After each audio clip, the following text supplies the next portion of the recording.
Hello subscribers and non-subscribers, and welcome back to Let's Play Hearts of Iron for the Great War mod. So in this part we are obviously going to still not have the war occur. I think we got through roughly a year, maybe a little bit less than that last part. That's probably going to be the case here as well. In fact, each part is probably going to roughly cover a year up until the war, in which case we'll probably not even get through an entire year. Just because of the fact that I'll have to slow down quite a bit once the war actually starts to try and ensure that our troops aren't doing stupid shit. Because, trust me, they will do stupid shit. Just because they can. So, yeah. Yeah, all our troops down there are ready for the inevitable war in 3 years. Our only real issue is that we are lacking 7,000 field guns, 3,000 heavy artillery, 45,000 infantry equipment. Although we should have all of these ready to go. Okay, well, probably not the heavy artillery at the current rate at least, but looking at this, we should have the infantry equipment, which is generally more important to me. Once I have more factories built, which I think I have some queued up in here somewhere. Yeah, they're just kind of buried under a bunch of trenches and coastal forts being built. Obviously, coastal forts are to keep the British, more so than anybody else, off of our coast, because they're going to constantly naval invade us, because sadly the game just has an issue with the AI loving naval invasions, even when it doesn't make any sense. I would love it if the mod creator would find a way to discourage the AI from naval invading constantly. Because the Ottomans are probably going to get destroyed by Japan, of all people, launching a naval invasion into the Mediterranean. Does it make any sense? No, not at all. Okay, so last night a thief has stolen the famous Mona Lisa from the Louvre. This morning, Louis Barraud was walking into the Salon Carré portion of the museum where the Mona Lisa had been displaying for 5 years, or had been on display for 5 years, only to find 4 iron pegs on the wall. Local guards claimed the art was being photographed, which turned out to be untrue. Currently, the museum is closed for investigation. He just walked away with it?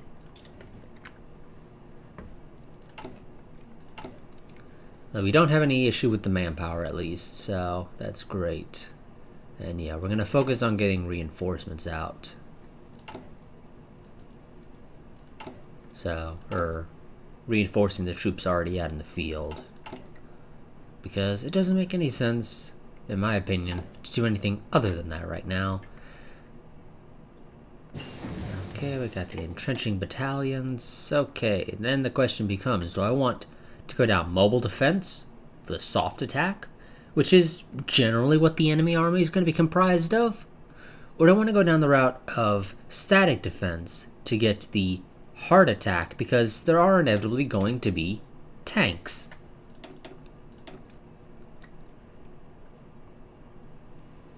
Let's see. Static positions will get me more organization,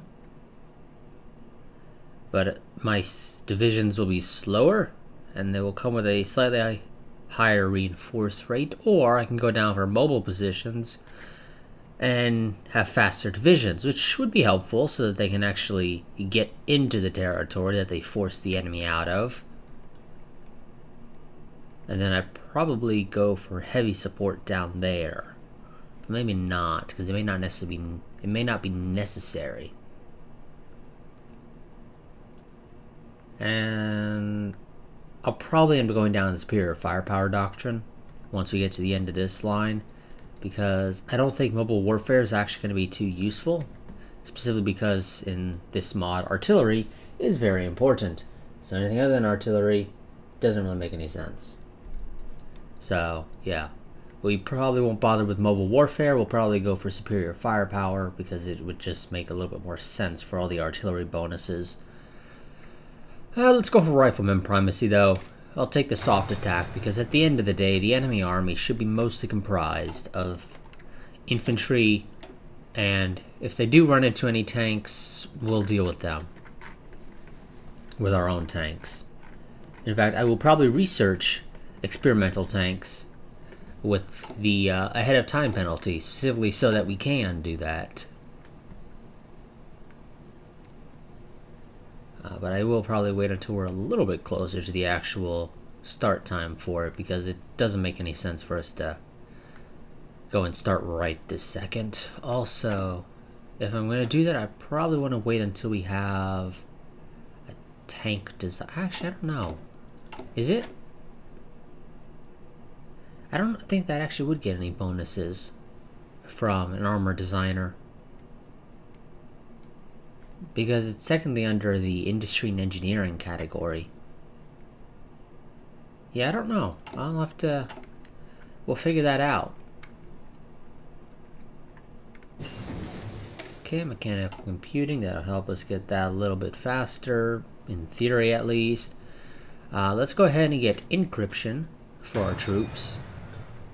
We're going to get war medicine as well now. And no point researching this line right this second, because this is all 1916 tech. So let's go for the vest pocket camera for the recon company reconnaissance. And obviously, if you ever want to read the dialogue that it shows for some of these, you can always pause the video, because I'm not going to read all the ones for the tech, because yeah, that's a lot of stuff.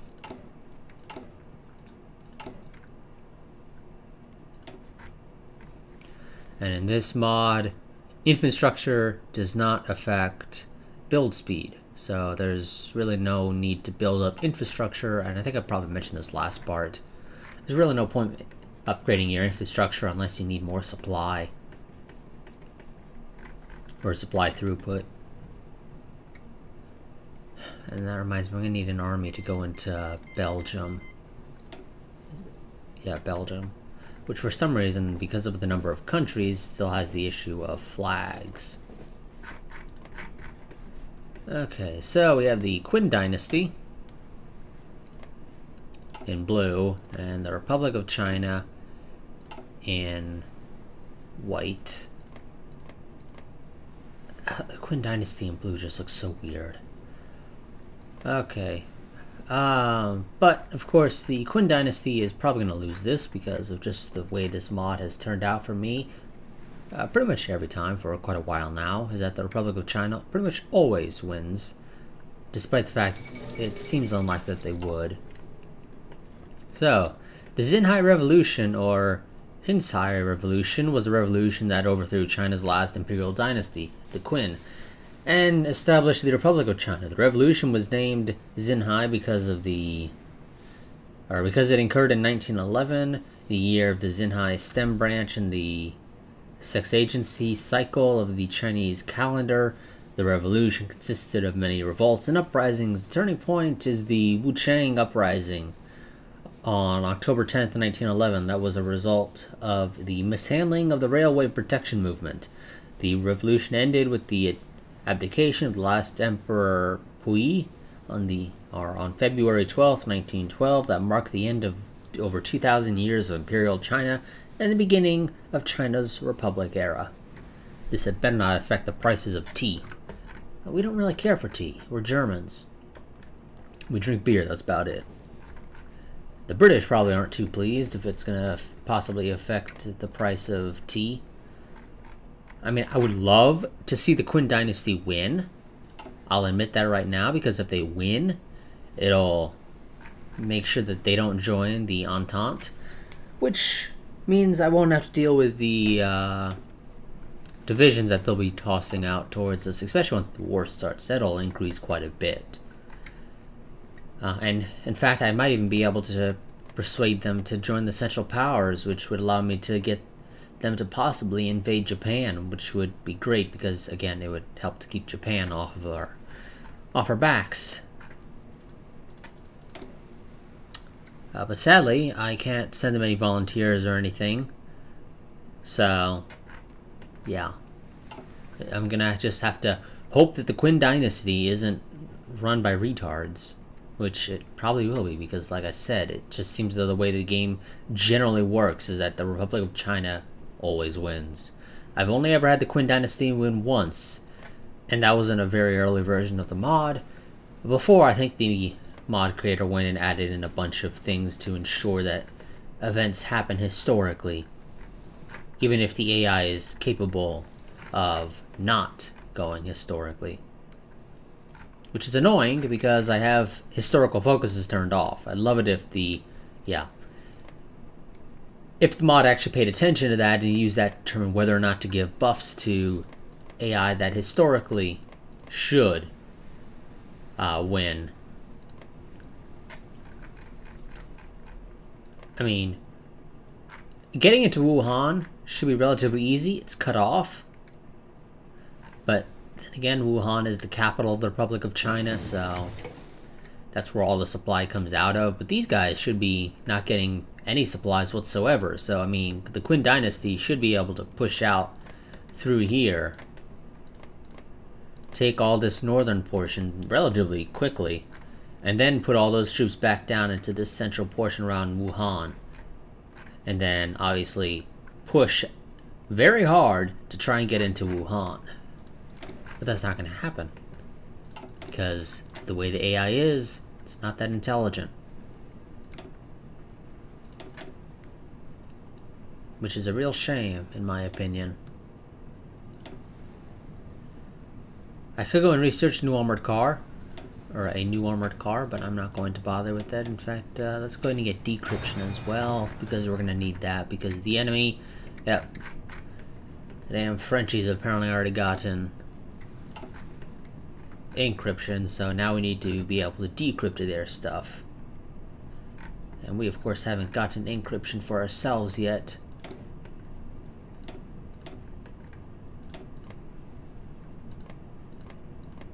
I mean, for all intents and purposes, the Republic of China should lose this. They have like half the man. They have basically no civilian industry, no military industry, really. So, yeah, I mean, like I said, the Qin Dynasty should win. They won't. And if we just keep watching, you'll see that they will not win it. Okay. I don't really care too much for befriending Bulgaria. I could go ahead and send a secret alliance thing to Romania, but there's no point. Because Romania will never join my faction. It's just the way it's always been in my experience, that they never join the Central Powers. So there's no point trying to create a secret alliance with Romania, only to have them say, oh, you were actually serious about that? Again, the way the mod design is, some of this stuff is not even worthwhile. I don't care for Bavarian nationalism, it seems stupid to me. Because it just ended up resulting in a puppet forming for me, which is not what I would want. Secret alliance with Romania is worthless, because Romania will never join the Central Powers in the first place, so you might as well skip that, especially since it's a dead end, it doesn't go anywhere. If it went to something useful, then I would do it, just because it would get to something useful. But the fact of the matter is, it doesn't lead to anything, so it's worthless. In my opinion, at least. I generally ignore my Navy, because you're just not going to beat the British Navy, and submarines are literally worthless in this mod, it seems. In fact, it seems as though they're that way in the base game as well. I get the feeling the devs changed something in the way submarines act, to the point where they are now very easy to kill, much easier than they used to be. They probably got nerfed for whatever reason. So we're just going to go for the anti-French policy, the anti-British, get down to reinforcing Deutsch Südwest Africa, so basically Southwest Africa, and get the Boer Revolt. Also, why is it Southwest Africa? Oh wait, yep, I was confusing East and West. That was why. Okay, let's get the anti-French policy. So we're going to go ahead and call the French... What are we going to call them? Oh. Okay, we're not going to... I'm thinking of it wrong. There is somebody. One of these options. Is it the Serbians? Yes, okay. It's the anti-Serbian one where we call somebody rats. The French one, we don't really call them anything. We just say we hate the French. and leave it at that. Okay. So, question becomes to one Opal or Damlier. I think I'm gonna go with Opal for the max speed. Although admittedly Damlier is not terrible because of the soft attack. But I kind of prefer the max speed. Because we are going to be using tanks, and I would love it because they're heavy tanks, they're going to be slow as hell. I'd love it if they can manage to actually get into their destinations relatively quickly.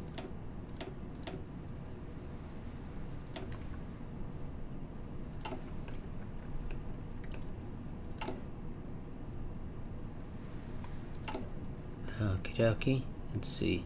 Okay, we're almost done with all the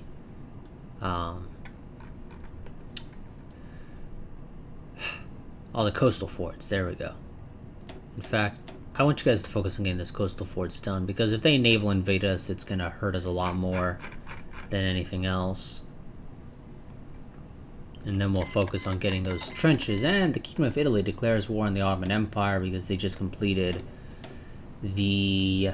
where is it? It's one of these. The Liberian claims. National focus. We'll see if they succeed. They probably will. In my experience, they tend to. So, Italian invasion of Libya. Or Libya. I don't know what the hell I was about to say. An ultimatum was presented to the Ottoman government. Through Austrian intermediation, the Ottomans replied with the proposal of transferring control of Libya without war, maintaining a formal Ottoman suzerainty. The Italians refused, and war is now declared. A war for a piece of sand? Yes, that's how pretty much any war in Africa and the Middle East is. It's a war for sand. Oh, well, you guys seem to be doing pretty good, actually. Let's go and check the current wars. Surprisingly, it looks like the Qin dynasty might actually manage to pull through. I don't expect them to, though. But the war is 34% in favor of them. And white peace, but Italy gets territory. It's mod driven, so white peace occurs and then Italy gets granted the land almost immediately after.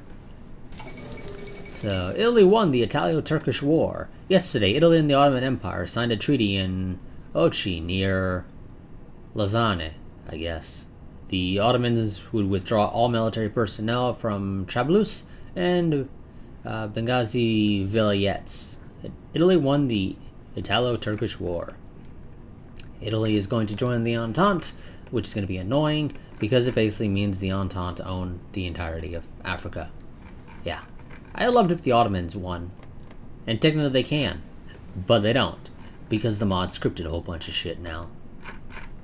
Because we can't have things going off the rails at all. Same reason that the Treaty of Brest-Litovsk is in a national focus. I'm not even given the option to honor it. So, beat the crap out of Russia enough, the Soviets spawned, continued beating the crap out of Russia. Peace is forced. Russia, or the Soviet Union gets all the territory. And then a series of events occur, giving us Poland and some other places, along with Ukraine gaining its independence. I don't recall if Estonia, Latvia, and Lithuania gained their independence. I don't think they do. No, actually, yes, I think they do. We just get the territories. I think roughly out to here or so, I believe. Or maybe it's further out, I don't know. I know the Ukraine spawns, and I'm pretty sure, yeah, that the Baltic nations up here spawn.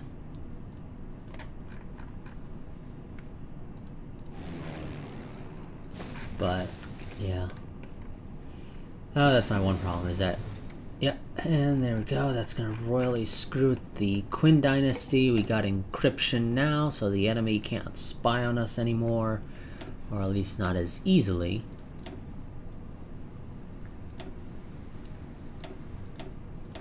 I could go and research that. It'll take 4 years, which would mean that we'd have, well, roughly 4 years, which means we would have it roundabout 1915 like we're supposed to, sometime in 1950. Then I have to go and obviously research our first tank, the A7V, which is a 1916 tech. So yeah, I think I'm just going to go for getting the communication systems right now for the reinforce rate. And there goes the Republic of China winning because events, annoyingly. End of the Zenhai Revolution. The civil war in China has ended. The Qin dynasty has fallen, and now a new republic has been proclaimed in its place. So the new government has initially was viewed with skepticism. The great powers have guaranteed continuing trade in China, and the leases on the various port cities on the coastline have been renewed. The transition to the new republic is therefore expected to be smooth. Thank God, the tea is safe.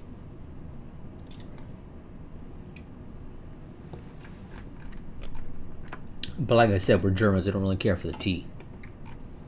We care more for the beer. And, well, as far as I know, for beer production, you don't need China at all. So, yeah. South Pole reached on December 14th. Oh, look at that. We ended up actually pausing on the day in which it occurred. 1911, Roald Amundsen and 4 others arrived at the pole.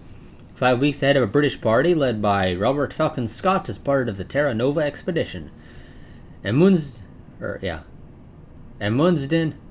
and his team returned safely to their base and later learned that Scott and his 4 companions had died on the return journey. Perhaps we'll establish colonies. Don't know. I'm pretty sure there's nothing really worth establishing a colony for in Antarctica, but I could be wrong. I don't really know what kind of resources are there. But it's Antarctica. It's cold as hell. I don't think anyone really wants to be there. Unless they absolutely have to be.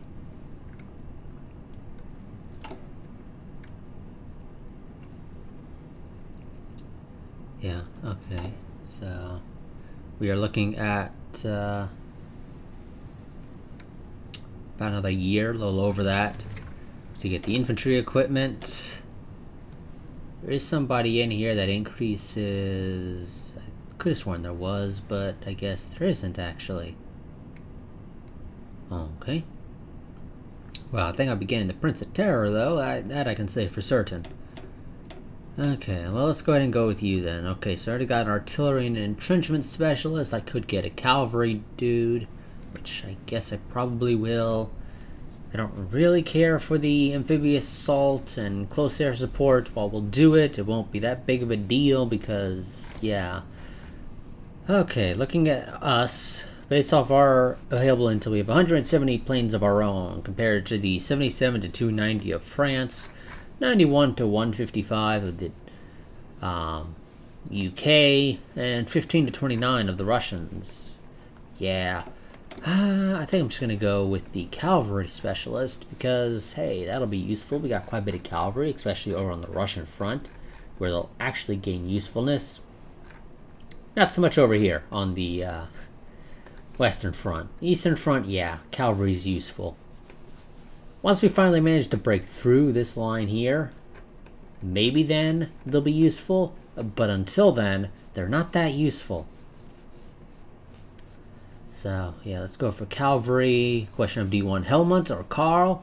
We'll go with Karl because it's a little easier to say. Also, I want to change you guys to being... we'll go with a Skull. And you guys will become... You're technically colonial troops, but yeah, we'll use that.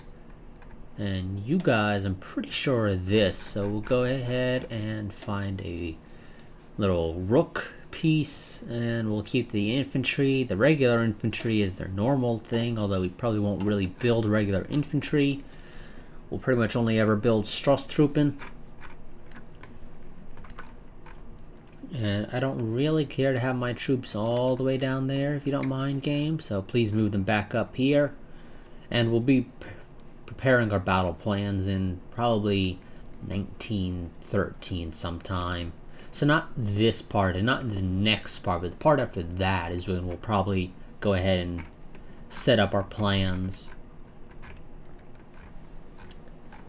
Not sure if we'll really bother setting up plans, though, for the French.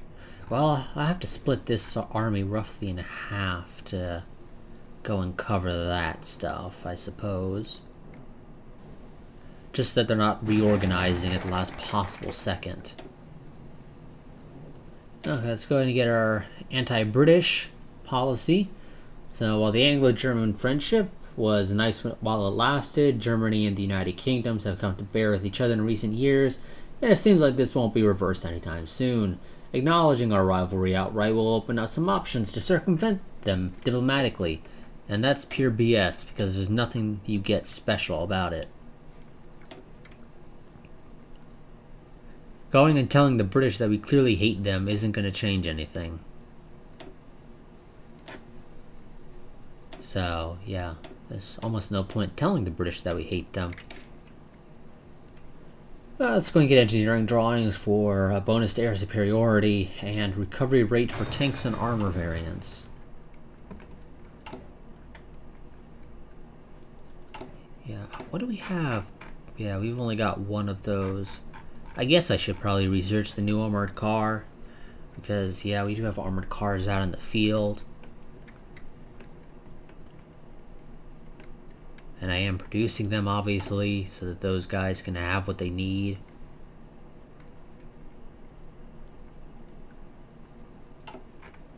Let's go and kick it back up to 5 speed now.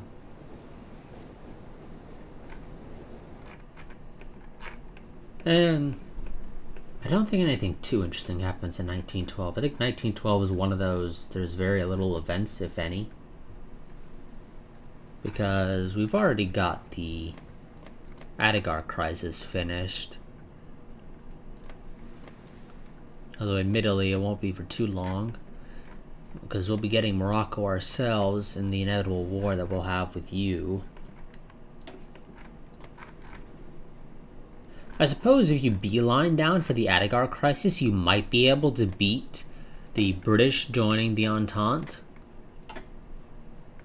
And could, in theory, I guess, get a war with basically just France and Russia, assuming world tension doesn't skyrocket too much from that point. Okay, so Grand Duke William IV dies.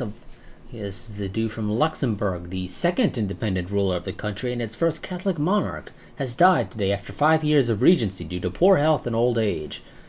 Marie, whatever the hell her name is, has ascended to the throne and is expected to carry on his legacy. So she is now Grand Duchess of the Balkan League. In a surprising move, several Balkan countries, including rival states Serbia and Bulgaria, have come close to form the Balkan League, a military alliance stated to have been built up against Austria-Hungary. Though the alliance targets the Habsburg, it seems far more likely that the state that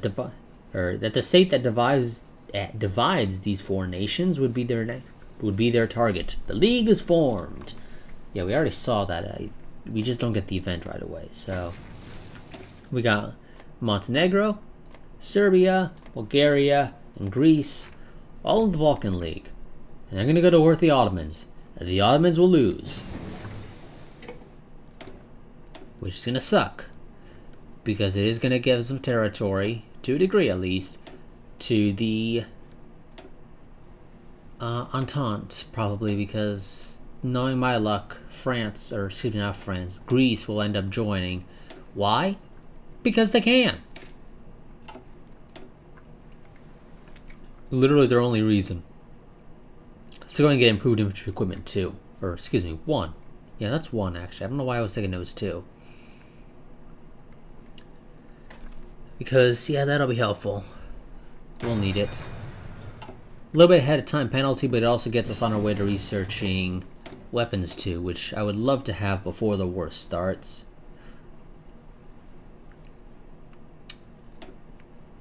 Because it'll hopefully allow us to get a bit of a stockpile. And having a stockpile is always helpful.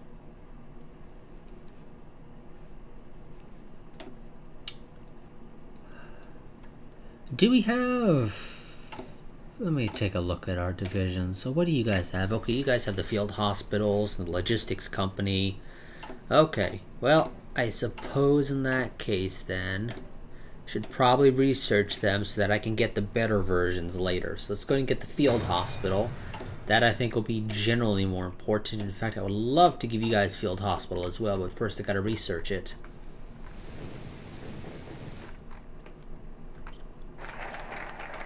Okay, Adigar crisis bypassed. We finished the anti-British policy. So let's go and reinforce German Southwest Africa.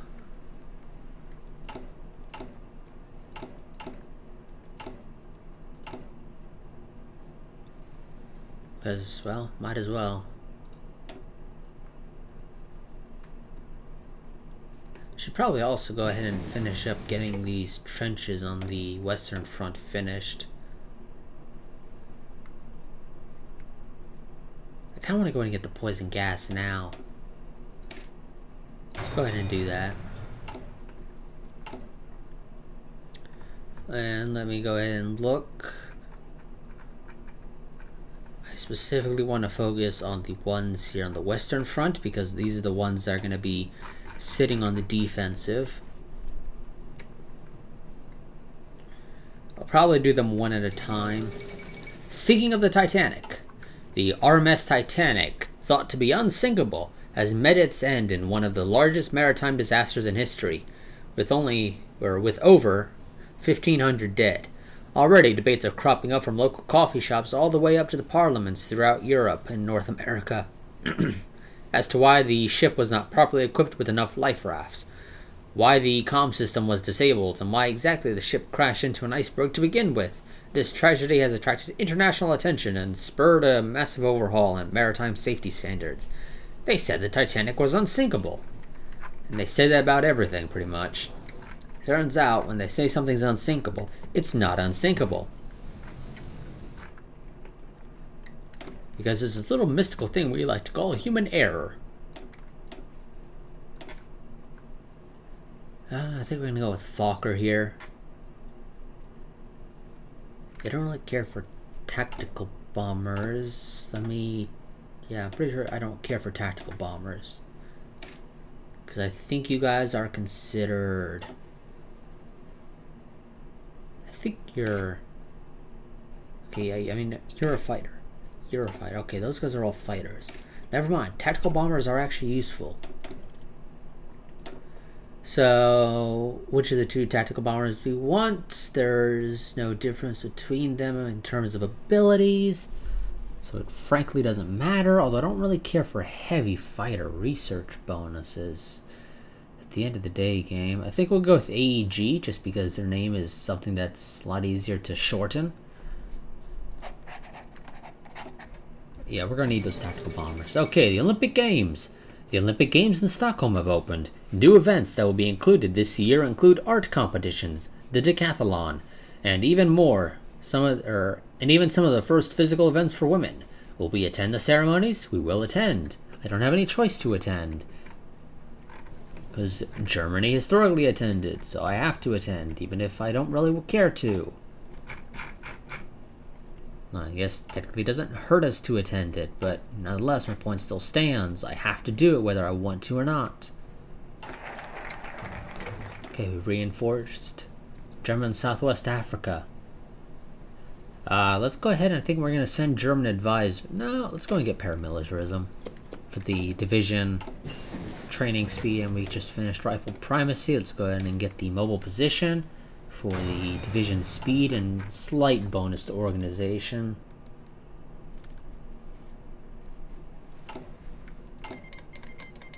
And Serbia declared war on the Ottoman Empire. War in the Balkans. Taking advantage of the weakness of the Ottoman Empire following the Italo-Turkish War, the members of the Balkan League declared war against the Ottoman Empire. Will the Ottoman Empire survive this attack? Of course they will survive. Events dictate that they have to survive. The Balkan League declared war on the Ottomans. Granted, of course, Bulgaria will end up declaring war, and I believe it's Romania.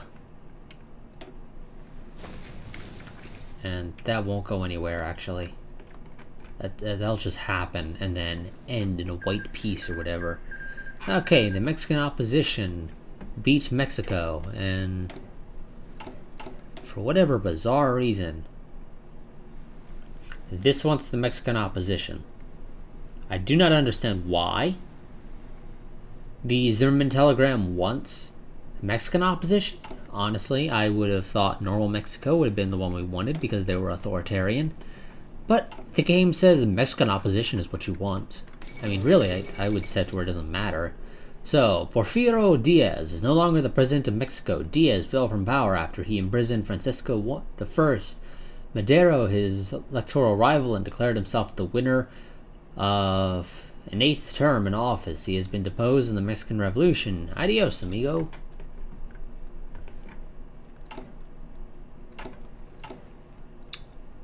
Okay, now those are civilian factories. That's still fine. Those are going to be helpful, at least in some capacity.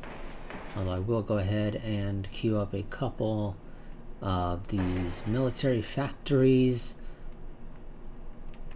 Granted, the Zeppelins, I'm pretty sure, can get to Berlin from over here. So, yeah.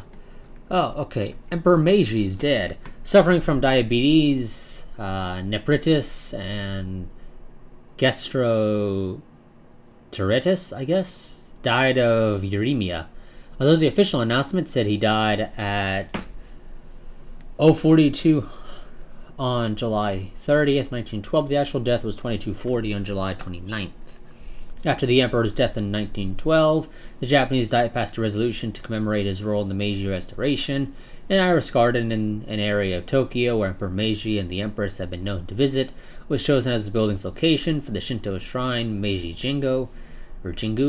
The shrine just does not contain the emperor's grave, which is located at Fushimi Momoyama, south of Kyoto. Glory to the emperor. I don't know why I would say glory to somebody else's emperor. Doesn't make any sense to me. Okay, there's paramilitarism for the decrease in division training time. We could go ahead and turn into the Galactic... what the hell am I thinking? Not Galactic. The German Reich, led by Erich Ludendorff.